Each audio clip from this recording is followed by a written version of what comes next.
உங்களுக்கான இன்றைய பிரபஞ்ச வார்த்தை. எட்டுகின்ற தூரத்தில்தான் அனைத்துமே உள்ளது. நாம் எதை எட்டி பிடிக்க விரும்புகிறோமோ அது கண்டிப்பாக கிட்டும். ஆனால் கிட்டுவது என்பது எவ்வளவு தன்னம்பிக்கையுடனும் நேர்மறை உணர்வுடனும் விடாமுயற்சியுடனும் நன்றி உணர்வு உடனும் இருக்கிறது என்பதை பொறுத்தது. பிரபஞ்சத்தை கையாள தெரிந்தவர்கள் இதை சரியாக பயன்படுத்தி வாழ்க்கையில் வெற்றி பெறுவார்கள். உங்கள் உணர்வுக்கும் நன்றி உணர்வுக்கும் நேர்மறை சிந்தனைக்கும் ஒரு சக்தி உள்ளது. அதுவே இப்பிரபஞ்சத்தின் சக்தி.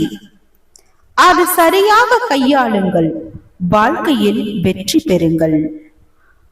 வாழ்க வளமுடன்.